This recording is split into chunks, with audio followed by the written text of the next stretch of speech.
There's brand new footage and new on-set interviews with Jonathan Bailey, Scarlett Johansson and Mahershala Ali in a new behind-the-scenes look at Jurassic World Rebirth. Let's break that down in this video and also take a closer look at some interesting things spotted in the trailer. These dinosaurs were too dangerous for the original park. The Jurassic World Rebirth trailer was finally unleashed and has given us a much closer look at the upcoming sequel. In case you missed our trailer breakdown, you can find links to that down below. We've learned much more about the story, the new island, the dinosaurs, and gotten a real look at the characters and set pieces for this movie. And of course, we got introduced to the mutant, the freakish, failed experiment abomination that appears to be from InGen's dark and mysterious past. Jurassic World Rebirth will take us on a new adventure to a brand new island and will uncover some of InGen's disasters from that time. It's safe to say the trailer has been very well received. Universal are fully up and running with the marketing for this one. We've got a brand new look at the movie, a social media cropped video, unfortunately, but in it, new on-set interviews with our leading trio, and we get some extended on-set looks at moments from the trailer. Dr. Henry Loomis, this is Zora Bennett. I'm mission specialist. Sorry, what mission? The clip opens with Jonathan Bailey and we get a couple of behind-the-scenes shots showing the filming of the movie. Hello, my name's Jonathan Bailey and I'm here on the set of Jurassic World Rebirth, creating memories that hopefully will match what so many people love about the Jurassic franchise, as we all do. We even get a look at our director, Gareth Edwards. He's in a wetsuit here as the cast were wading through snake-infested waters. We're seeing scenes from some of the still images released leading up to the trailer before it shows us something new. Rupert Friend, Jonathan Bailey and Scarlett Johansson running on a beach. It's been a dream of mine to be in the Jurassic family forever. I really appreciated having an opportunity to be in a Jurassic movie. And then we get a great look at the cast and crew filming the flare sequence. We see underwater, and then Mahershala Ali's character Duncan Kincaid stood outside the laboratory building. This is in the same building, the same bicycle that we saw in the producer Frank Marshall's on-set picture. These locations have been epic.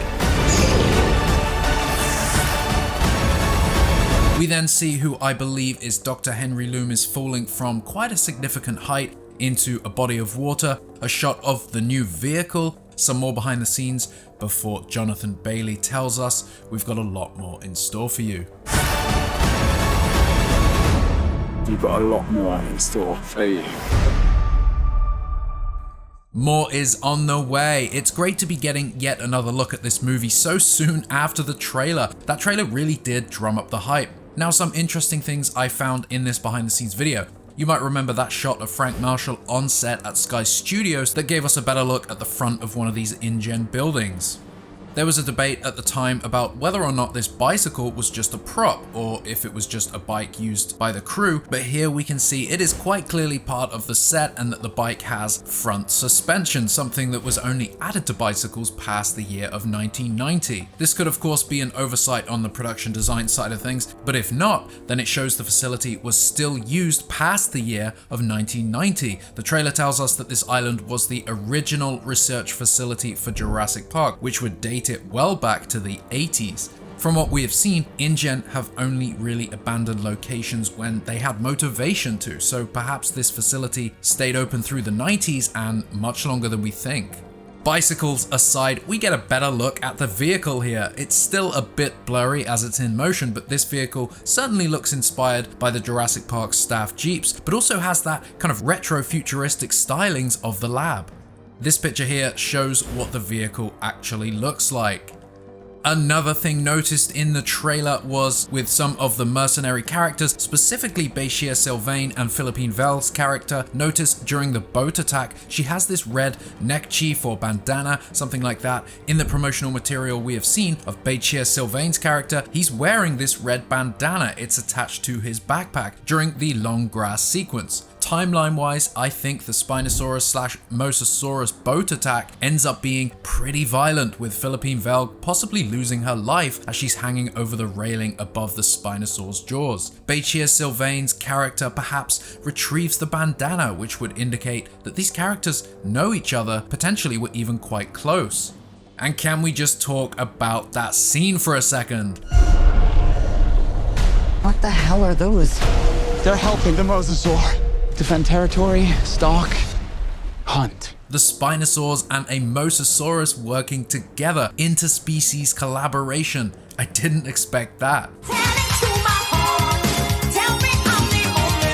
What do you think of the Spinosaur's design? It's certainly something that's getting people up in arms. The new design does call for an explanation, something along the way to explain this iteration of the species. Remember, Jurassic Park 3's Isla Sorna Spinosaurus is the more recently cloned of the two. Perhaps the Rebirth Spinos design was abandoned after InGen realized it was too dangerous for the park, and once InGen left this island behind, it had simply been reproducing, with the company creating a new, maybe even superior Spinosaurus afterwards on Site B. Maybe InGen or another company was still cloning dinosaurs on this new island after the events that we saw in 2001. Maybe the Spinosaurus is modern. Knowing that the Isla Sorna Spinosaurus nearly wiped out the dinosaur population on that island, how much more dangerous are these ones? It's never ending. Diving into InGen's sordid past is something I've wanted a lot more of in this franchise. When I think back to the mysteries that were introduced in Jurassic Park 3, the slow reveal of the laboratory on Sorna, I love thinking about that era, that time, the experimentation. Perhaps the lab on Sorna was necessary after some sort of disaster or mistakes on this original island. This island was the research facility for the original Jurassic Park.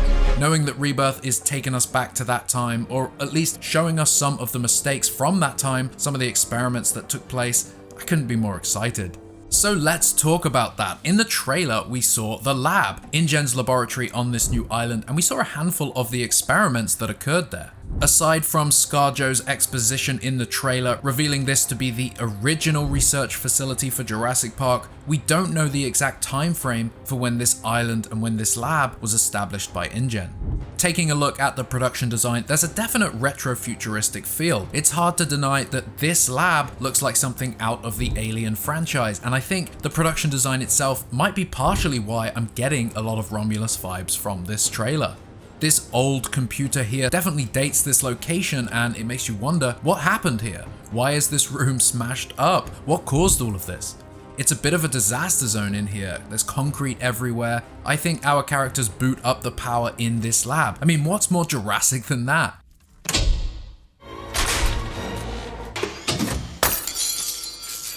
You can see this computer booting up here, and the lights up here are flickering. But this lab, the design of it, it doesn't look like the labs we have seen on both Isla Nublar and Isla Sorna. There's a definite change in design to the lab that we saw in Jurassic Park 3 and the one that we saw in the first movie.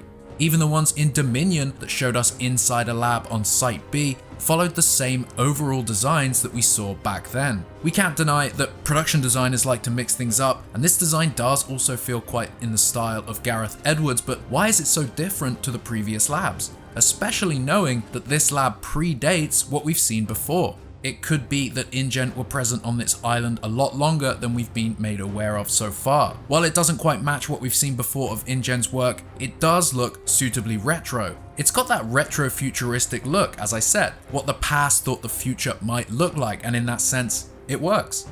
There is this shot, however, where we see what appears to be a two-headed velociraptor. One thing I noticed about the shot is how clean it looks. We can't see much of the lab here, it is just focused on the raptor, but what we can see doesn't appear to be destroyed like we saw in the previous shot. The lights are all hung up and are on, they're not flickering, the walls are all intact, the cryogenic chamber is on.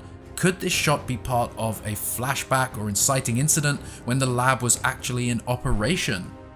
Now, I've seen a lot of comments about the facility we see in the later half of the trailer, specifically these shots where the group are running down a wide corridor and the following shot where Zora is firing a handgun.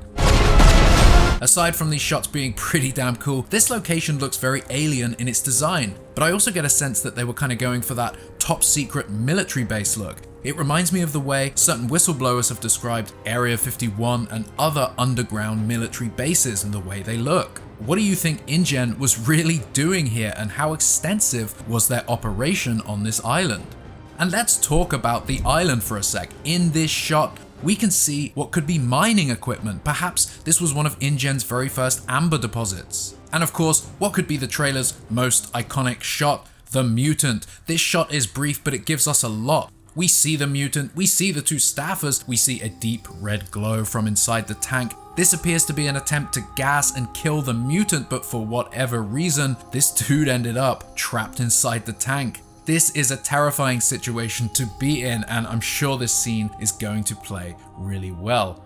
I get the sense that this scene takes place prior to the events of the main movie. I think we're seeing the inciting incident here, or at least part of it. I think we're seeing what will open the movie, and that it will introduce us to the island and primarily the mutant. The worst of the worst. We're left here.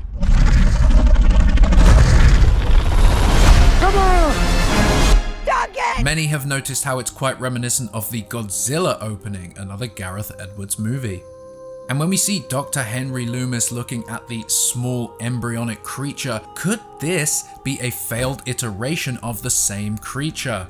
Now before I go, I want to briefly touch on the movie's timeline. I think this movie takes place across a 24-hour period, or at least their time on the island does. The group arrive on the island early in the day, spend the day taking some samples before things turn deadly, and I think that dock sequence is the beginning of the third act.